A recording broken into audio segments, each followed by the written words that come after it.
Hello, everybody. Welcome to KMC Stuck on a Bucket webinars, our monthly webinar where we discuss a few technical items going on. It's only 30 minutes long, so feel free to drop your questions, and if we can get to them today, we will. If not, we'll try to respond back throughout next week and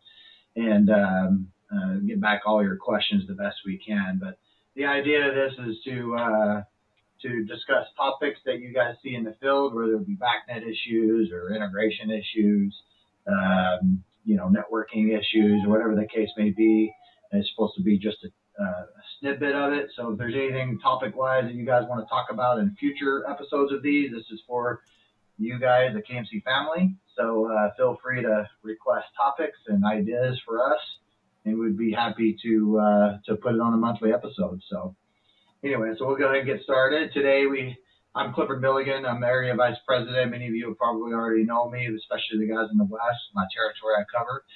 And then I'm joined today with Travis, and I don't want to butcher your last name. He's Strabela, right? Strabela. Strabela, okay.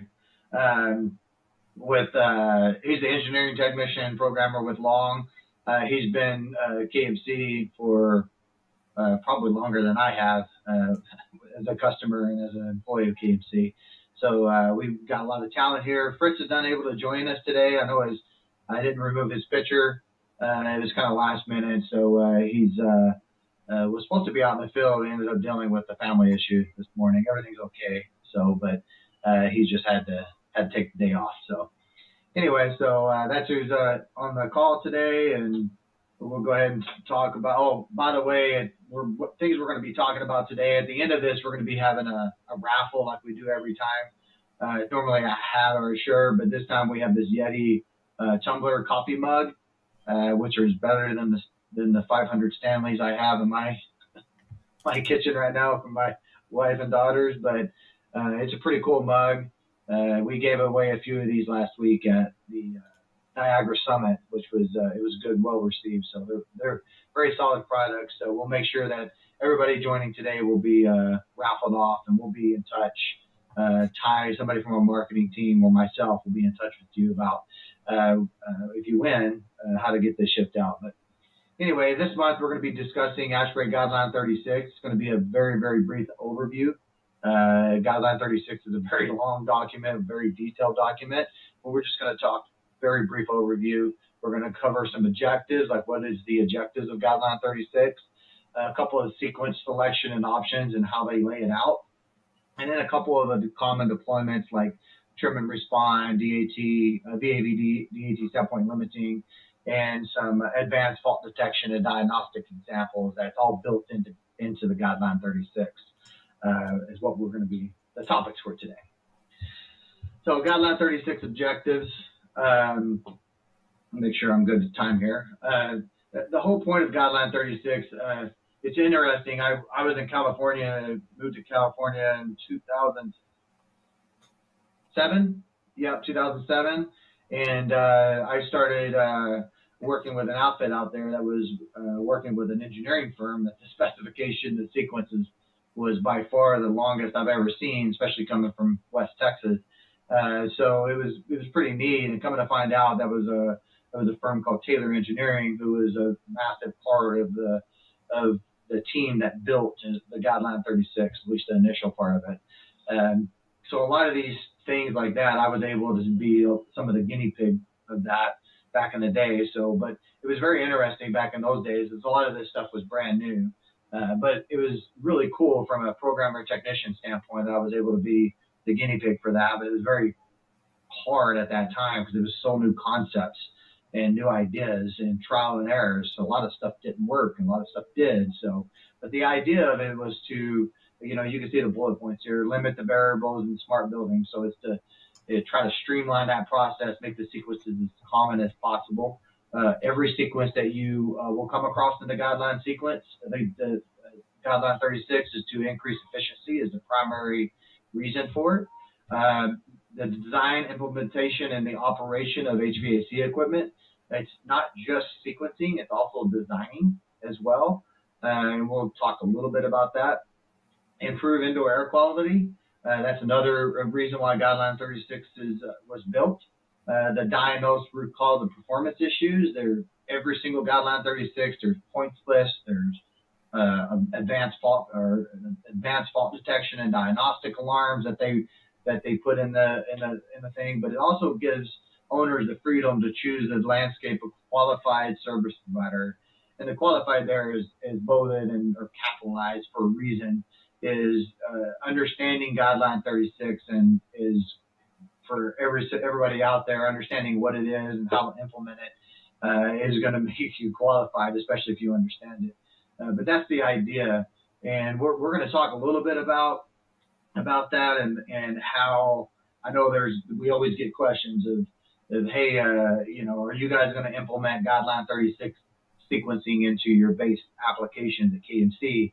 Well, that's a very difficult question, because as you'll see in a minute as we get further in the thing, it's very difficult for us to figure out what Guideline 36 part of the sequence that the engineer is doing, because it's so dependent on the design of the facility, what the engineer wants, what the owner wants. It's a guideline, not a standard.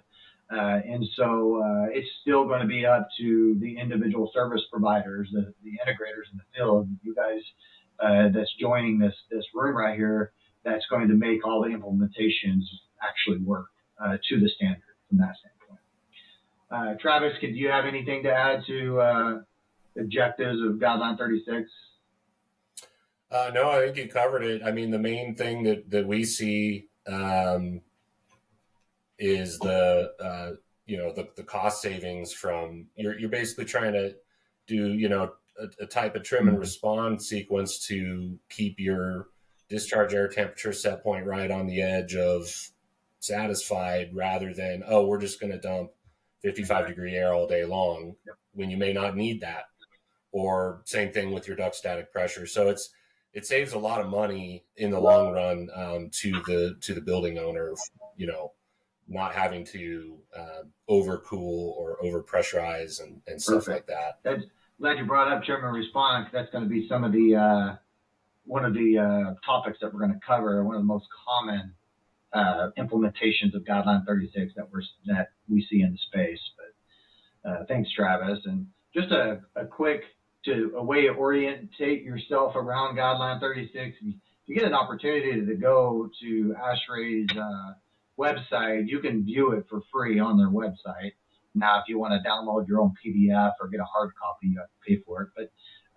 But there is a free viewer on there, and I don't know, it's maybe 100 pages or something like that. It can get if you want to put somebody to sleep, like how I want to put my 4-year-old to sleep, I know it's a reader. I can put Guideline any kind of ASHRAE book in front of her, and we'll read it, and she'll be asleep in a couple of seconds. But it is definitely for the engineers type people that like to read. But just a quick overview of the format. When you're looking at it, there's a couple of things you need to take from it. The bold is going to be the direction of the editor of the sequencing. So the design engineer, when he's getting ready to pick out his sequencing, the bold is going to be the thick bolded areas is going to be parts that he's going to pick and choose.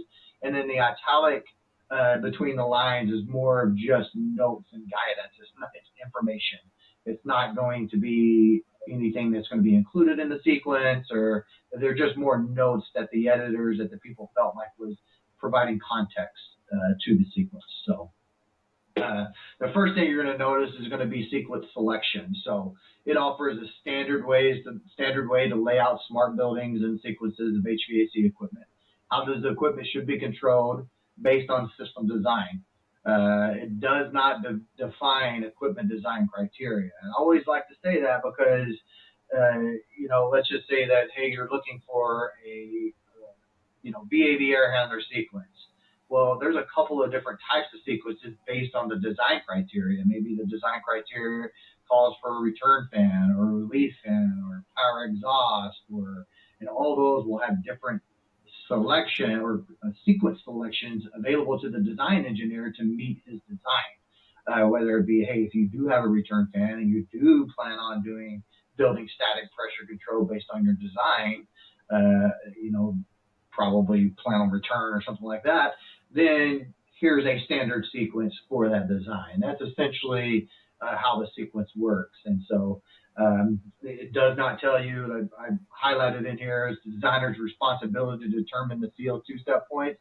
Again, the sequence is not going to tell you or tell any engineer, what these set points need to be because it's very generic. Sometimes these set points, CO2 set points, for example, will change based on if it's a classroom, if it's a conference room, if it's a lecture hall or sanctuary, whatever the case may be. All those are going to change. Same thing with, economizer, enable, whether you do dry bulb fixed or comparison, all those are going to change based on your climate as well. So that's to take a note. So when you see that, you understand that you're not going to see very many actual set points in the sequence when you read through it. And then options. The AE, the design engineer, is going to be responsible for selecting the best method on the type of building application, geography, the customer expectations, and all those different things. Now, there's really, this is like economizer high limit option. It's basically to disable the economizer, right? And it says the engineer must select between these two different types. If you're standard 90.1, which is the energy code for ASHRAE, or if you're in California, Title 24, I guarantee you, we're talking with Travis and Long here in Denver, they have their own energy code, and there's probably many of you that have your own energy code as well. So they actually do, if you says it says delete subsection A, if you plan on using Title 24, if you're in California and you have to do Title 24, but if it's just standard ASHRAE project, you can, use A and delete B.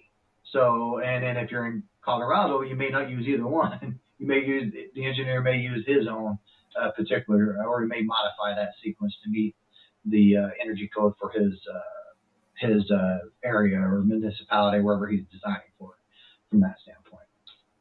So the guideline this is a guideline, not scripture. This is a nice little snippet that I copied out of the guideline. It's all about the functional result, not about the. That's funny. It says he there. It tells you how great of a writer I am. But the raw logic in each device. So this is not going to. Again, we talked about, is KMC ever going to put all of guideline sequencing inside our base apps? And the answer is probably not. It would be, there's too many variables from that standpoint. But in all honesty, it doesn't really matter. Everybody that's in this room that's been programmers, and I have been too, is there's a whole bunch of different ways to program the outcome to get the single outcome that you want. And Travis can extrapolate on that here shortly. And this actually talks about that in the sequence, that they're intended for performance-based, and the implementations that provide the same functional result using different detailed logic is acceptably fine. So just because they say, hey, this is what we're trying to do, you may actually find a better way to apply that to get the same functional result, and that actually is perfectly fine from a Guideline 36 application. So, Travis, I don't know if you have anything to add on the past couple of slides on just the guideline itself. I don't know how much time you've even spent in the actual guideline from a programmer. From the programming point of view, we mainly focus on the trim and respond and the requests for, more cooling or more duct statics, and then the FDD side. Cool. So yeah, I mean, the document itself is over 100 pages long. I certainly have not read the whole thing. But I have my copy. It's a PDF that sits right on my desktop because I have to reference it so often. And I mean, there's a lot to it, but we mainly focus on the trim and respond and the FDD. Yeah, and that's kind of where we're going to go with this but I wanted everybody to kind of see what it is, and then we're going to go into what most people use in the Guideline 36, which is what Travis is talking about, the trim and respond. But it does talk, I also like to point out the verification of these typically done through functional performance tests. Which if any of you have done commissioning agents, or you're going to see more and more of that, especially out west. In California, I know everybody doesn't hear the code all the time, but it is actually in code that you're supposed to do third-party functional testing, which is CX commissioning. So it's happening more and more. But anyway, so quick. Now we're going to get into the reason why most people are here. We're going to talk about deployments and a couple of applications. We're going to start with the big one, which is trim and respond. So, and I got a conventional open loop supplier temperature reset, which we've all done in the past, whether an outside air temperature is going to a controller to a reset logic and resetting to supply air. That could be return air temperature that's going into the reset logic, resetting supplier set point, which is delivering to the space temp, which you're either reheating or not reheating to provide cooling for the space. In most applications, that's a conventional, we call open loop. There's no feedback coming back. In trim and respond, the idea is to close that loop to where the space temperature is actually reporting back to the controller, and then it's deciding what the best optimal performance and comfort supply air temperature set point that's needed to provide the space what it needs. And then you can add the OAT limiting to that as well, which there's I don't know, Travis, do you guys do any OAT limiting to trim respond? I know I used to, and it's available. Not unless the engineer put it in the sequence. Typically, there's just a minimum and a maximum set point that they give, and you just trim and respond between those two. That's my thing. Like, you could do the OAT limiting on it for, depending on what climate you're in, you'd have to be in pretty, like, I don't know why you would want, like, let's just say, for instance, you're in California at 70 degrees, but we'll talk a little bit about rogue zones in a minute. You have a rogue zone that's driving the supplier temperature down. That would be where an OAT limiting could come into effect, to where it doesn't drive it all the way down to the bottom. But we'll talk about rogue zones and eliminating those shortly, which is good as well. So, but anyway, so importance multiplier in trim respond logic. This is another. So how trim respond logic is going to do, I'm going to talk about a little bit for discharge air set point reset. For example, so you got your space temperatures out there, and your space temperatures are looking at your cooling demand, essentially, right? Your cooling calls. And if you read through the guideline sequence, it talks about how to generate these calls. And if you look at the VAV sequence of operation, it says, I think it starts at 0.5 degree above set point for 5 minutes, it generates one call. And then at, I think it's 1 degree above set point, for another 5 minutes, it can generate 2 calls. And all that is adjustable through the engineers when he's designing it, and also the BAS and the end user as they're operating the building, commissioning and operating after the construction or retrofit of the job. So, but the important multiplier is also a play at that as well, because you can have some zones that are you want to drive to have more importance to the heating and cooling. And we're not talking like boardrooms at executives, and maybe you are from that standpoint, but it's, mostly like big, large conference rooms, and that's served off of VAV air handler that is also serving several office spaces or cubicle spaces around it. You may want that conference room to have a little bit quicker response to drive the supplier temperature down. But the idea is space temperatures drive calls, and the calls go back to the controller and then reset the supplier temperature down on a time basis. Normally what happens is you'll see I'm sure Travis can probably chime in here anytime, but typically the air handler would start at a base set point, 60, 62 degrees or something like that. And that's where I brought in outside air. I would set that start point based on my outside air temperature. And then I would, then it starts receiving these calls. And as it's receiving these calls or not receiving calls, it's going to start responding or trimming the discharge air set point at an average of 5-minute intervals, and then roughly, depending on the situation, it could be 0.5 degree. Usually it's a little less than that, like 0.2 degrees or something like that every 5 minutes. Again, all those variables are adjustable for the design engineer when he's building out a sequence, and they're variables that are adjustable. If you read through the sequence, the spec, it's adjustable through BACnet objects as well. So that way you can be adjusted as you commission the project and so on and so forth. So again, I talked about that. Any comments on your side, Travis, on the important multiplier? You guys even deploy any of that? Yeah, we do. We use the importance multiplier. The default is 1, and then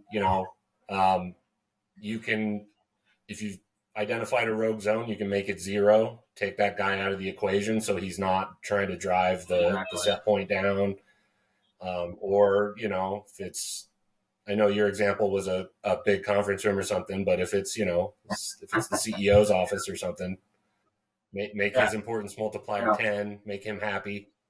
Whatever you need to do. But yeah, and that just basically gives that zone more pull, if you will, in the overall equation of whether the trim and respond is going to go up or down. Yeah, so I like the example here Travis gave. If there was a call on that second one that's green there, if there was a call to 1, you got the important multiplier of 10, it would generate 10 call requests to the unit. So it would be 18 requests to the unit to say, hey, I got 18 requests of cooling. And so the unit would actually start responding to that and driving the set point, discharge air set point down. So, but one of the other things that trim and respond does as well, at least in the guideline, it talks about request run hours accumulation. That's basically, I think it gets reset every 400 hours automatically, or it gets reset when the zone goes unoccupied. It basically is how much accumulation of time has that zone been calling for cooling or static or heating. We can talk a little bit about those in a minute, but and what you do with that is when you deploy this, and every building is different, and we all know that, that's been in the field and programming before. So, but when you see those accumulation timers hitting that 400 or 300 hour before they reset, you probably have a rogue zone, or it's a design flaw, or we've all been there, right? They design an office space and they throw a bunch of servers in there, and it's always going to call for cooling, right? It's just it happens. So you have to be able to identify those rogue zones, and that's the best way to do it on large projects. You don't have time to sit on the job and look for them. I don't know, Travis, from a field standpoint, if you spent a lot of time doing the accumulation, or did you guys just do it with trending and Niagara or anything like that? So. No, we do actually have some logic that calculates that cumulative percent, and because I think the guideline says after 40 hours of runtime, if your cumulative percent of request hours on a zone is more than 70%, then it kind of gets flagged as potentially a rogue zone. It's something that you probably need to go look and see, why is this zone generating so many requests so much of the time, and see if, like you said, it could be a design issue. Maybe the airflow set point is wrong. Maybe maybe they put the room temp sensor behind the vending machine, so it's so the room thinks it's always 85 degrees. Stuff like that. But that's an easy way. You can make a report in Niagara to go look at your cumulative percent on all your boxes and just look for the ones that are over 70, and then it's kind of an easy way to identify where you may have rogue zones. That's absolutely right, Travis. That was the whole point of the guideline, the trim and respond, and utilizing that way is absolutely perfect. Because you can run that report and see on a project with 200 VAVs and pinpoint a couple of rogue zones immediately after a week of operation. So it's pretty nice. So, but trim and respond and the discharge air static set point situation here is another optimum reason to use trim and respond. But we talked about supplier temperature. I'm not going to go into the details like we did with discharge air set, but this is the same thing. Basically, you're looking at the damper demand. And the idea is you want that damper between 90 and 98% open, roughly, or 85 and 95% open, whatever really the engineer decides. But the idea is that if you've got a bunch of zones, VAV dampers that are closed, then you are just pushing air up against a closed damper. There's no reason to have a 3/4 inch static, 1 inch static set point. You just start trimming that back to get those boxes to open up. So I just got CFM drops, lower the static set point, fan speed drops, and so on and so forth. And then this is an example of it working the opposite way. If you lower the static set point, basically how the sequence works, it's going to be constantly moving from that standpoint. The VAVs will make more requests. So if the VAV box is above your threshold, I typically did 98 or 100% for a specific amount of time, then it would generate a static request, very similar to the cooling request. And in the static request, all that trim respond logic is exactly the same as the supply error. So, and that's kind of how that works. So again, CFM increases, max wait time, increase static set point, so on and so forth, just how it all flows from a static set point. And what you get is, and it's funny, is I always get asked that question, was like, well, yeah, throughout the day, the supply error set point is going up and down and the speed going up and down. And it's like, well, yeah, there's a reason why there's, hey, you're changing 0.1 or 0.05 inches of static set point every 5 minutes. So it's not a quick change, but it is a change throughout the day. But your unit is adjusting to the demand of the space and not just running a static full bore. And you'd be surprised that, and we can talk offline another time on energy calcs and stuff, how much the trim respond on the static and discharge air set point, it can save some pretty hefty money on projects. So, and then discharge air set point, this is another one that's a common limiting. We actually do have these built into our VAVs, but it basically talks about on a VAV loop, when you call for reheat, you're not just opening the reheat valve based on the heating demand of the space. The heating demand is resetting a discharge air set point, which would have a limit on it, which is, like I said right here, I think it's 15 degrees is the default. Travis may be able to answer that one as well. I think the default's 10 to or 12 to 15 degrees above set point. The idea is, a lot of these, it over pumps the coil essentially, right? Especially if you don't have pressure independent valves on the coils, you definitely want to have a max discharge air.